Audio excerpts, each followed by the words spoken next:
Hello friends, कक्षा 10वीं प्रश्न नंबर 5.1 बच्चों, हम चौथे का 8वां सॉल्व करेंगे बच्चों। ये हमारा दिया हुआ है -1/2 -1/2 -1/2 -1/2 तो यानी हमारे चारों पद बच्चों देख रहे हैं चौथे का 8वां बच्चों -1/2 -1/2 और -1/2 -1/2। अब देख पा रहे हैं बच्चों डैश डैश।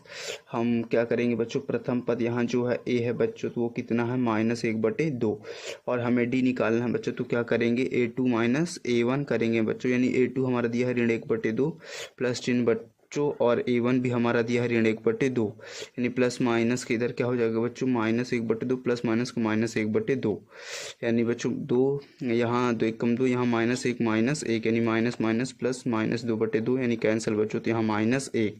इसी प्रकार बच्चों हम फिर से डी निकाल के AP चेक करेंगे। तो क्या करेंगे इस बार हम A3 में हम A2 घटा के देख लेंगे। तो A3 हमारा है -1/2 और A2 भी है हमारा -1/2 बराबर 2 और 2 का एलसीएम बच्चों कितना हो जाएगा 2 और 2 का भाग 2 में देंगे तो यहाँ क्या आना है -1। 2 का भाग 2 में देंगे तो -1 यानी माइनस माइनस प्लस -2/2, 2 से 2 कैंसिल बच्चों, तो यहाँ -1 आ जाएगा। और इसी प्रकार एक बार और डी चेक करके बच्चों AP है या नहीं ऐसा प्रूव करना है। तो A4 - A3 कर देंगे। A4 कितना दिया है -1/2, A3 कितना दिया है -1/2 इक्वल टू 2 और 2 का बच्चों क्या ले लेंगे एलसीएम।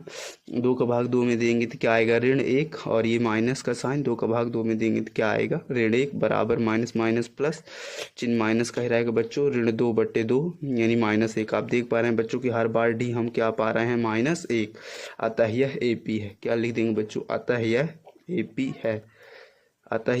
बच्चों। तो हमें क्या करना है, इसके हमें 3 और पद ज्ञात करना है, यानी A4 तक दिया A5 निकाल लेंगे बच्चों किससे A4 प्लस डी करके। A4 हमारा है बच्चों ऋण 1/2 प्लस और डी कितना है बच्चों हमारा -1 यानी ऋण 1/2 प्लस माइनस -1 बटे में कुछ नहीं 1 और 2 कैल्शियम बच्चों, तो यहाँ 2 2 1 कम 2 यानी -1 यानी 2 1 कम 2, तो यहाँ क्या आएगा बच्चों ऋण 2 और ऋण 2 आएगा तो 2 1 3 -3/2 2 और 1 कैल्शियम बच्चों, तो 2 का भाग 2 में 1, तो यहाँ ऋण 1 और 1 का भाग 2 में तो 2 यानी 2 1 कम 2, तो -3/2 A4 प्लस डी। A4 दिया बच्चों -1/2 और डी दिया है हमारा -1,